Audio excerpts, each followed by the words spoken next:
ఇప్పుడే మధ్యాహ్నం అందిన వార్త ఏంటంటే చంద్రబాబు గారు ఈ డోక్రా మహిళలకైతేనేమి రైతు రుణమాఫీ అయితేనేమి గత 5 సంవత్సరాలుగా ఆయన ముఖ్యమంత్రిగా గెలిచి ఇప్పటి వరకు 600 హామీలు ఇచ్చి అందులో ఒక్క హామీ కూడా నెరవేర్చకుండా ఆ హామీలను ఇప్పుడు దగ్గర ఇంకా 2-3 నెలల్లో ఎలక్షన్ వచ్చిందనగా ఎలక్షన్ సందడి చేస్తూ ప్రతి జిల్లాలో తిరుగుతూ నిధులు మళ్లింపు ఎక్కడి నుంచో తెలుసా అండి?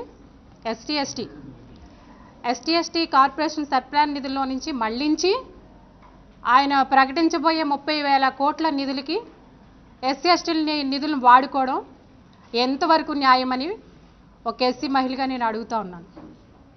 ఎవరబ్బ సొమ్ము చంద్రబాబు అని అడుగుతా ఉన్నాను. ఈ రోజున 5 సంవత్సరాలుగా మీరు ముఖ్యమంత్రిగా ఉండి మహిళలకు ఇచ్చిన హామీల విషయంలో ఏం చేశారు? బాబు వస్తే జాబ్ వస్తుందని చెప్పి విద్యార్థులకి అలాగే ఉద్యోగాలు లేకుండా రోడ్లంట తిరుగుతున్న యువకులకి మీరు ఏం చేశారు? రైతులు ఆత్మహత్యలు చేసుకుని చనిపోతూ ఉంటే రాష్ట్రంలో అనేక మంది రైతులు చనిపోతే వారికి ఏం చేశారు? రాజశేఖర రెడ్డి గారు చెప్పినట్టుగా మీరు ముఖ్యమంత్రిగా అయ్యేటప్పుడు 5 సంతకాలు పెట్టారు. 5 సంతకాలు పెట్టి అందులో ఒక్క హామీ అయినా నెరవేర్చారా? రాజశేఖర రెడ్డి గారు ఏదైతే హామీ ఇచ్చారో దాన్ని నెరవేర్చారు. ఆయన ఇచ్చిన హామీలు ఉచిత విద్యుత్ అయితేనేమి, 2 రూపాయల కిలో బియ్యం అయితేనేమి, అలాగే పావలా వడ్డీ రుణాలు అయితేనేమి, రైతు రుణమాఫీ అయితేనే ప్రతిదీ నెరవేర్చారు. పులిని చూసి నక్క వాతలు పెట్టుకుందంటండి. రాజశేఖర రెడ్డి గారు పులి లాంటి మనిషిని చూసి ఈ చంద్రబాబు గారు వాత పెట్టుకున్నారు. 2014లో ముఖ్యమంత్రిగా అక్కడ సంతకాలు పెట్టారు. ఒక్క సంతకాన్ని కూడా నెరవేర్చలేదు. ఇప్పుడు ప్రతి జిల్లా తిరుగుతూ డోక్రా మహిళలకి ఒక సెల్ ఫోను, 2,500, 3,500, 4,000 చెప్పిన చెక్కులు కాగితాల రూపంలో ఇస్తూ ఎస్సీ ఎస్టీకి సంబంధించిన నిధులన్నీ పక్కదో పట్టిస్తూ ఈ రకమైన ముఖ్యమంత్రి ఎక్కడైనా ఉన్నాడంటే ప్రపంచంలో ఎక్కడా ఉండడండి. ఈ దొంగబాబుని రాష్ట్రంలో ఉన్న మహిళలందరూ కూడా ఖచ్చితంగా గుర్తించండి. ఈ దొంగబాబు గారు మళ్ళా 2014లో ఒకసారి వచ్చారు, మరొకసారి గారడీ చేస్తూ గ్రామాల్లో తిరుగుతూ ఉంటారండి. ఎవరంటే బుడబొక్కలోళ్ళు. వాళ్ళు ఏం చెప్తున్నారో వాళ్ళకే తెలియదు. పకటేసుగాళ్ళు కూడా గ్రామాల్లో పల్లెటూరులో తిరుగుతూ ఉంటారు. ఆ రకంగా చంద్రబాబు గారు మారారనే విషయాన్ని ప్రతి మహిళ ఇక్కడ అర్థం చేసుకోవాలి. జగన్మోహన్ రెడ్డి గారు ఏ అయితే పథకాలు ప్రకటించారో, నేను ముఖ్యమంత్రినైతే ఏమేం పథకాలు నవరత్నాలను ప్రవేశపెట్టి ఏ పథకాలు అయితే పెట్టారో అందులో ఆల్రెడీ 2-3 కాపీ కొట్టేసి ఇన్నాళ్ళు పెన్షన్ లేవు.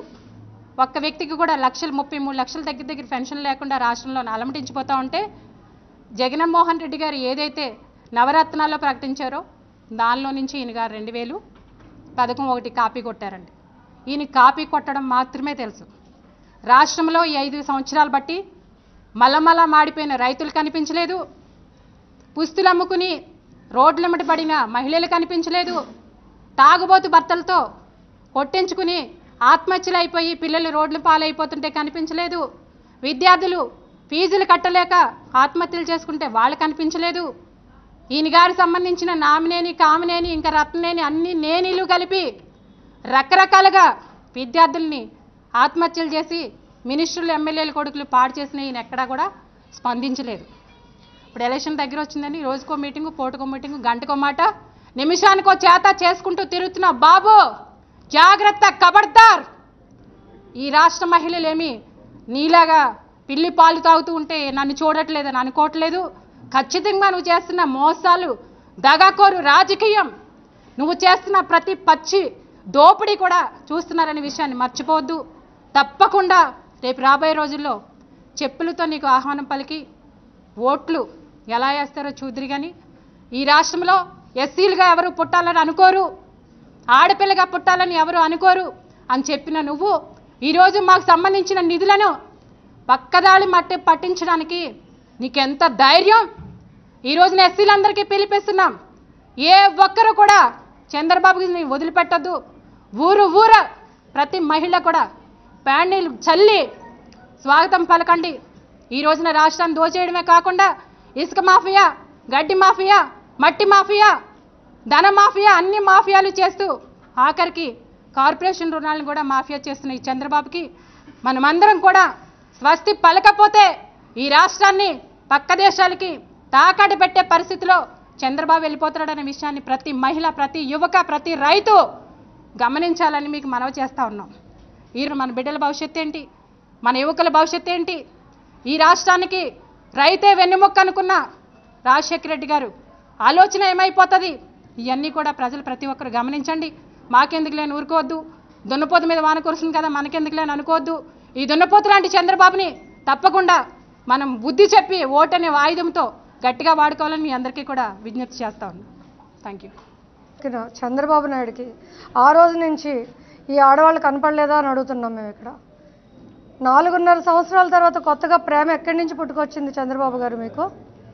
ఈ రోజున మీకు ఆడవాళ్ళుగా కనిపిస్తున్నారా?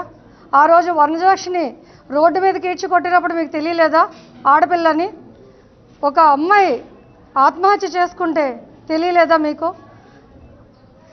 ఇన్ని రకాలుగా ఆడవాళ్ళ మీద ఎన్నో అగచాట్లు, ఎన్నో కష్టాలు నష్టాలు ఓర్చి 4.5 సంవత్సరాలు అన్ని కష్టాలు పడిన తర్వాత మా జగన్మోహన్ రెడ్డి గారు వచ్చిన తర్వాత ప్రతి ఒక్క మహిళకు ఈ రోజున మేము ఇక్కడ ఒక మహిళలుగా జగన్మోహన్ రెడ్డి గారు వెంట ఉన్నామంటే మాకు మహిళలకే పెద్దపీట, మాకు మహిళలకే అన్ని రకాలుగా ఒక సొంత అన్నయ్యలా చూసుకుంటారు మమ్మల్ని, ఒక ఇంటి ఆడపడుచులా చూసుకుంటారు. మీ ఇంటి ఆడపడుచులు మీరు ఆడపడుచుల్లా చూసుకుంటున్నారా? మీరు ఆత్మవిమర్శ చేసుకోండి.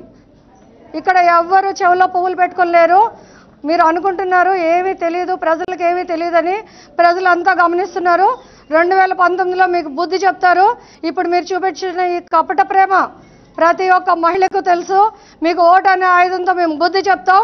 రాబోయే కాలంలో మా జగనన్నను సీఎంగా చేసుకుంటాం మేము. Thank you. నమ్మం బాబు, నమ్మం. నమ్మం బాబు, నిన్ను నమ్మం. నమ్మం బాబు, నిన్ను నమ్మం. జై జగన్, జై జగన్, జై వైఎస్ఆర్ పార్టీ, జై జై వైఎస్ఆర్ పార్టీ. బాబు నిన్ను నమ్మం, నమ్మం బాబు నిన్ను నమ్మం, నమ్మం బాబు నిన్ను నమ్మం, నమ్మం బాబు నిన్ను నమ్మం, నమ్మం బాబు నిన్ను నమ్మం, నమ్మం బాబు నిన్ను నమ్మం, నమ్మం